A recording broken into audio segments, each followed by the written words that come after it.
स्वाति। तो चलिए रुक करते हैं आज की ताजा खबरों की ओर। जबलपुर में शुक्रवार को कांचघर के दशहरा चल समारोह के दौरान हवाई फायरिंग से भगदड़ का माहौल बन गया। इस घटना में कांग्रेस विधायक लखन घनघोरिया बाल बाल बच गए। बताया जाता है कि गोलियां उन्हीं को देखकर चलाई गई थी।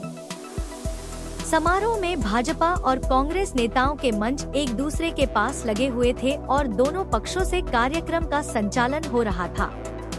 इसी दौरान विधायक घनघोरिया भाजपा मंच के पास से गुजर रहे थे, तभी कार्यकर्ताओं में कुछ कहासुनी हुई और गोलियों की आवाजें सुनाई दी। तत्काल पुलिस ने मोर्चा संभाला और घटनास्थल पर मौजूद लोगों को सुरक्षा की दृष्टि से वहां से खदेड़ना शुरू किया। इस घटना से दशहरा समारोह में सुरक्षा व्यवस्था और राजनीतिक मंचों के आसपास विवादित हालात पर सवाल उठ गए हैं। कांचघर चौक में दुर्गा विसर्जन समारोह चल रहा है। यहाँ पर माननीय विधायक लखन घनघोरिया और माननीय पूर्व विधायक अंचल सोनकर जी का मंच लगा हुआ है।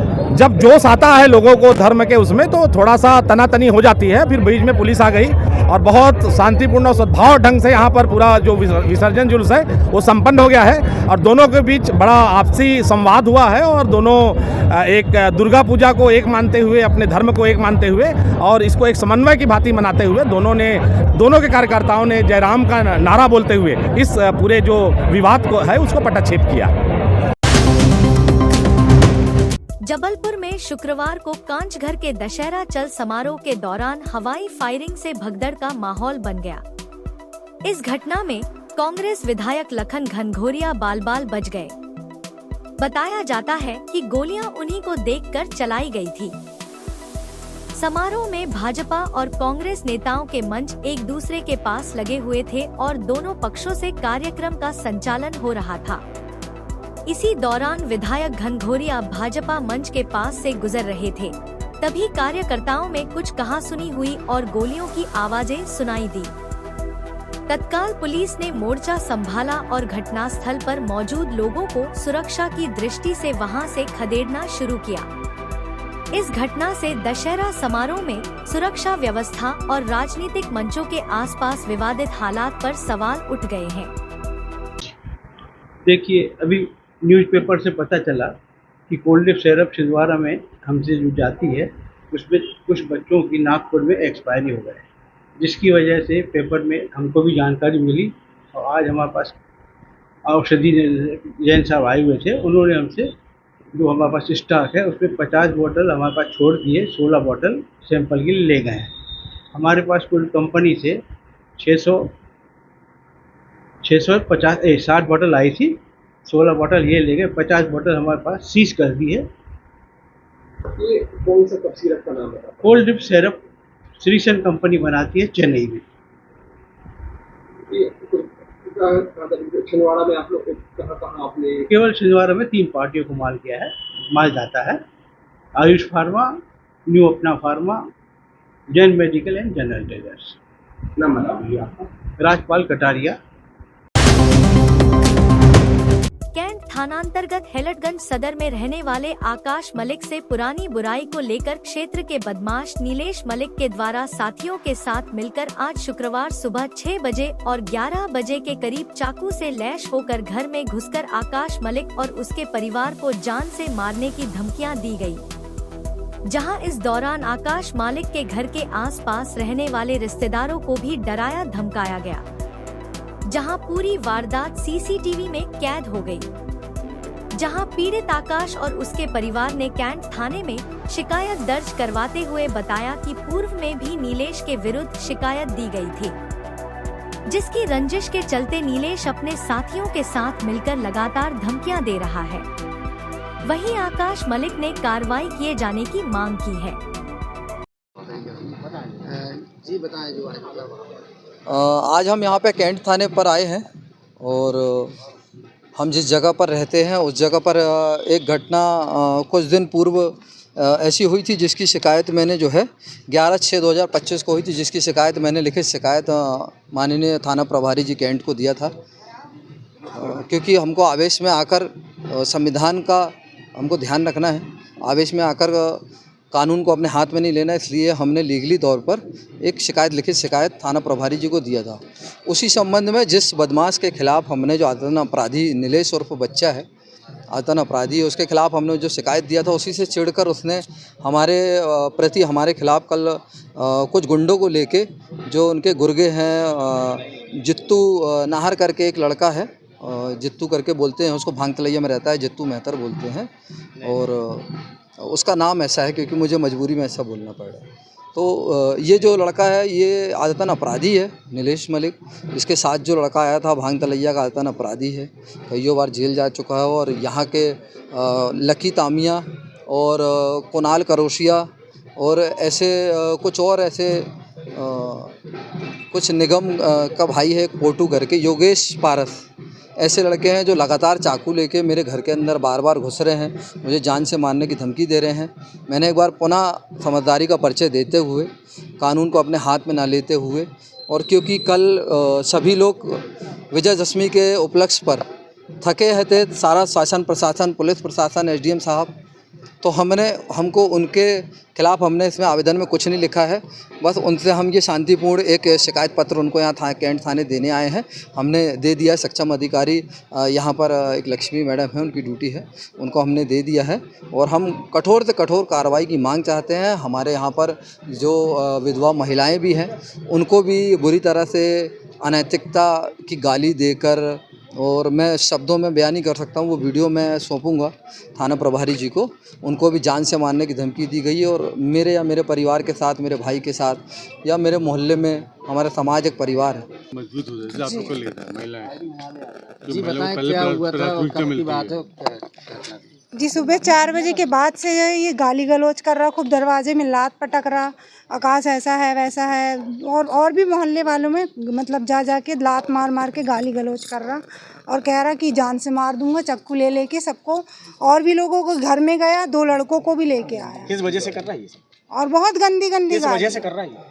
बस भाई है, और बोले कि मेरा भाई है, लेकिन बात करना है हमको, कैसे भी करके बात करना है। क्यों बात करना है? हम लोग चाहते ही नहीं है उनसे। किस वजह से कर रहा है ये पूछा हूं मैं, किस वजह से? बस अपने आप क्या उसको ये लगता है ना कि ये आगे क्यों बढ़ रहे हैं, वो ये सोचते हैं कि हमारे साथ हम तो पीछे रह गए, ये आगे कैसे चलेगा इतने। आपके परिचित के क्या है उनसे संबंध, आपको क्या है? तो वो चाचा ससुर के लड़के। अपराधी में पकड़ गए हैं क्या? अब यही है सबको मारना, तो ये अपराधी तो हुआ, सबके घर घर जा के मारा पीटी। हाँ, आपका नाम? विजयलक्ष्मी मलिक। श्री अखंड आयुर्वेद भवन महोबा के तत्वाधान में भोपाल के अयोध्या नगर स्थित दशहरा मैदान में 35वें निःशुल्क शरद शिविर का आयोजन सोमवार 6 अक्टूबर 2025 को शरद पूर्णिमा के अवसर पर किया जा रहा है। इस शिविर में श्वास दमा और भोपाल गैस, मिक गैस, त्रासदी से पीड़ित रोगियों को नाड़ी परीक्षण के उपरांत आयुर्वेदिक औषधि दी जाएगी। यह औषधि गाय के दूध से बनी चावल की खीर को केले के पत्ते पर रखकर पूर्णिमा की अमृतमयी वेला में चंद्रमा की रोशनी में रखकर प्रातः 4:15 बजे ब्रह्मा मुहूर्त में सेवन कराई जाएगी। यह शिविर रात भर चलेगा। इस शिविर की परिणाम मूलकता के कारण देश भर से है, नहीं विदेशों से भी कुछ मरीज आते हैं। शिविर में लगभग 3 साल तक औषधि सेवन से श्वास दमा में काफी लाभ होता है। अब तक इस शिविर से लगभग 10 लाख लोग लाभान्वित हो चुके हैं। शिविर के माध्यम से समाज सेवा का भी संदेश दिया जाता है। यहाँ आने वाले मरीजों और उनके परिजनों या सहयोगियों से कुछ संकल्प कराए जाते हैं। मैं डॉक्टर नितिन तिवारी संयोजक हूँ ये शरद शिविर का। ये 35वां शरद शिविर है जो कि श्वास, अस्थमा, दमा और मिक गैस त्रासदी से उत्पन्न लंग डिसऑर्डर्स के लिए अपना शिविर है। इसके अलावा मैं बताना चाहूँगा कोविड के भी जो साइड इफ़ेक्ट्स हैं, जिनके लंग्स ख़राब हुए हैं, उनके लिए भी यह दवा बहुत ही कारगर साबित हो रही है पिछले 4 साल में, क्योंकि कोविड के बाद एंटीबायोटिक्स और मोन्टेल्यूकोसाइड्स वगैरह का उपयोग लोगों ने मेडिकल स्टोर पर जा के बहुत किया है। कफ जम जाता है, उस चीज़ के लिए भी ये औषधि बहुत ज़्यादा कारगर है। इसमें हज़ारों की संख्या में मरीज आते हैं, इसीलिए मेरा मरीजों से अनुरोध है कि समय पर पहुँचें। सायं 4 बजे से वहाँ पे रजिस्ट्रेशन चालू हो जाएगा, जो कि पूर्णतः निःशुल्क है। पर रजिस्ट्रेशन जरूरी है, रजिस्ट्रेशन अवश्य कराएं। यह हमारी संख्या के लिए होता है एवं व्यवस्था बनाए रखने के लिए कि हमने कितनी दवा कराई है, अगले साल हमें कितनी उपलब्ध करानी है। जी, स्थान है अयोध्या नगर में दशहरा मैदान है, वहाँ पे अपना शिविर लगता है। जी। रात्रि में यह है कि यह शरद पूर्णिमा की रात को लोग बोलते हैं कि अमृत की वर्षा होती है। तो यह जो है शरद ऋतु और वर्षा ऋतु का संधिकाल जो होता है, उसमें शरद में इस समय जब ये ऋतुओं का संधिकाल होता है तो इसमें जो है कफ का प्रकोप ज़्यादा होता है। और जब चंद्रमा की रोशनी बढ़ती है हर आदमी के ऊपर, हम कहते हैं कि आप जो है अगर टोपी लगाए हुए हो, साफा बांधे हुए हो, तो उन लोगों से ये सब रोक देते हैं। तो उन लोगों को अलग करा के कम से कम कपड़े पहन करके उसमें शीतलता प्रदान होती है और जो है कफ का प्रकोप बढ़ता है। तो उस समय नाड़ी परीक्षण किया जाता है व्यक्ति का, और उसके अनुरूप हम जो है उसकी औषधि की मात्रा निश्चित करते हैं। तो आदमी को सटीक मात्रा में दवा दे दी जाती है ताकि वो उस आदमी पे कारगर हो। यह दवा बिना नाड़ी परीक्षण के दवा नहीं दी जाती है। हालांकि नाड़ी परीक्षण जो होती है वह जो है पूर्णतया नहीं होती है, बस उसमें बलाबल को देखा जाता है कि यह कितनी औषधि का पात्र है। तिवारी, वैद्य चंद्रशेखर तिवारी, अखंड आयुर्वेद भवन महोबा, उत्तर प्रदेश से हूँ। वर्तमान में अयोध्या नगर दशहरा मैदान में श्वास, दमा एवं भोपाल मिग गैस पीड़ितों के लिए यह हमारा 35वां निःशुल्क शरद शिविर का आयोजन किया जा रहा है। इस शिविर में लोगों को प्रातःकाल सुबह से उपवास करना है, व्रत करना है, और शाम को 4 बजे से दशहरा मैदान अयोध्या नगर में रजिस्ट्रेशन शुरू हो जाएगा। रजिस्ट्रेशन के उपरांत उन लोगों को औषधि प्रदान की जाएगी। पीड़ितों को रात्रि भर जागरण करना है। हम यह दवा केले के पत्ते में रख करके गाय के दूध से बनी बिना चीनी की चावल की खीर के साथ नाड़ी परीक्षण के उपरांत देते हैं, और इससे अब आज तक करीब 10 लाख से अधिक लोग लाभान्वित हो चुके हैं। और यह शिविर रजिस्ट्रेशन सभी चीज़ें फ्री हैं, निःशुल्क हैं। तो मेरा आप सब लोगों से अनुरोध है कि यह जो है आयोजन सुबह से नहीं पूरी रात चलेगा, और इस शिविर में किसी भी प्रकार की किसी भी व्यक्ति को न रजिस्ट्रेशन का, न दवा का, न किसी भी प्रकार का 1 नया पैसा देना नहीं है। बस उन्हें आना है। और अब की बार हमने इस औषधि का और ज़्यादा परिष्कृत रूप किया है कि किसी व्यक्ति ने, जिस व्यक्ति ने उपवास करके दवा ले ली है, उसे किसी प्रकार का कोई साल भर परहेज करने की भी ज़रूरत नहीं है। अगर यह औषधि 3 बार ले ली जाएगी तो हमेशा के लिए श्वास दमा मिट जाता है। हाँ, अभी तक जो है क्या नाम, आप आइए और वहाँ लोगों से पूछिए। आज तक कोई पम्पलेट नहीं बांटा गया है, किसी प्रकार से हम लोगों ने कोई वो नहीं करते हैं। और हजारों की संख्या में, कम से कम 16-17 हज़ार लोगों ने पिछले साल दवा ली है। और इन चीज़ों का रजिस्ट्रेशन होता है, हमारे पास रिकॉर्ड है सबका। आराम लगने के बाद कुछ लोग आप लोग मिलने आते हैं, कोई नहीं, आराम लगने से नहीं, आराम लगने से तो हम तो बुलाते ही नहीं ना, कभी हम बुलाते नहीं लोगों को। आप अपने आप आइए, अपने बाद 3 साल नियम पूर्वक दवा ले लीजिए सुबह से उपवास करके। हाँ, इतना ज़रूर है कि जैसे कोई गंभीर रोगी है जो अस्पताल में एडमिट है, वो लोग अगर दवा लेना चाहते हैं, आते हैं, सैकड़ों में आते हैं ऐसे, तो वो लोग अपने साथ अपनी औषधियाँ लेकर के आएँ और वो लोग दवा ले सकते हैं। जैसे छोटे बच्चे हैं, गर्भस्थ महिलाएं हैं, तो उनके लिए हम तरल पदार्थ वाली लिक्विड जैसे दूध पी सकते हैं। मगर जो है जो लोग ले सकते हैं वो लोग उपवास जरूर करें, और उन लोगों से संकल्प कराते हैं के बाद, मतलब संकल्प ये कराते हैं कि अगर आप लोग क्या ना स्वस्थ हो गए हो। जैसे पिछले साल हमने मंत्री कृष्णा गौर जी थी और सबसे इन लोगों से निवेदन किया था कि आप जो है सड़क किनारे जो आप वृक्षारोपण कराते हैं तो 5 पल्लों के कराइए, पंचपल्लव आप जानते होंगे पूजन सामग्री में काम आते हैं, जैसे जामुन है, बेलपत्र है, पलास है, ये आम है और पीपल है। ये 5 जो पेड़ हैं, यह पेड़ जैसे पीपल 24 घंटे ऑक्सीजन देता है, आम और जामुन के पेड़ 18 घंटे ऑक्सीजन देते हैं।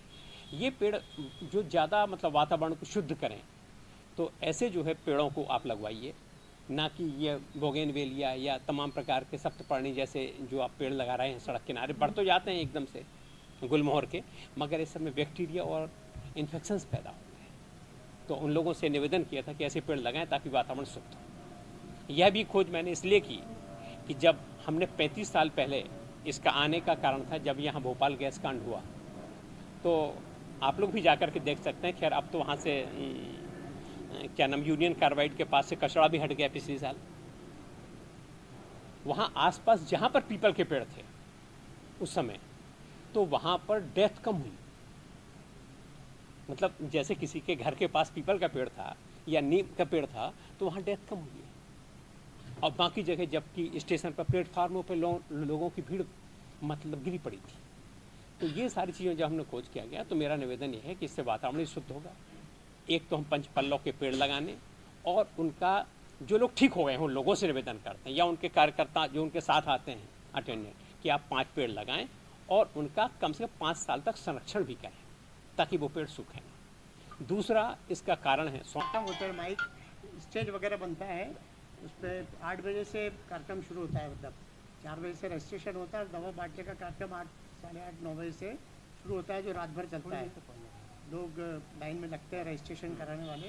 तो भजन पूजन के कार्यक्रम लोग अपना जो भी मनोरंजन करना हो वो करते रहते हैं। 1 घंटे का कार्यक्रम होता है, जिसमें कोई मुख्य अतिथि वगैरह भी आ जाते हैं, तो उनके हाथों से भी दवा बंटवा देते हैं। चुनिंदा दवा कितने बजे बांटते हैं? रात हमारा 8 बजे का उद्घाटन का टाइम रखा है, मगर आप इसको मेंशन ना करें, मेरा ये है, क्योंकि नहीं तो लोग मतलब फिर सुबह से ही परेशानी मतलब शाम से ही कर सकते हैं उस टाइम पे, इसलिए भगदड़ ना मतलब से, इसलिए कितने लोग लाभ उनके लिए तो कंडीशन रहेगी, क्योंकि वो छोड़ तो सकते नहीं है, उनको ज़्यादा हो जाती है। देखिए अब की बार मैंने क्या कहा कि हमने इस औषधि का परिष्कृत रूप दिया है, तो हम कोई परहेज नहीं करा रहे हैं, मगर आदतों को कम तो कर सकते हैं लोग। जैसे वो 10 बीड़ी पीते हैं तो 1-2 पी लें, धीरे धीरे करके छोड़ें भाई। एकदम आदत, देखिए आदत का तो कोई इलाज ही नहीं है, और अगर आप आदत का इलाज अगर हम करने लगे तब तो फिर कहने का मतलब कुछ बात ही नहीं है। तो आदत का इलाज नहीं है हमारे पास अब कोई भी, मतलब थोड़ा थोड़ा कम करें। जैसे जैसे आप 10 बीड़ियाँ पीते हैं तो 2 पिएँ, फिर 1 करें, धीरे धीरे छोड़ें।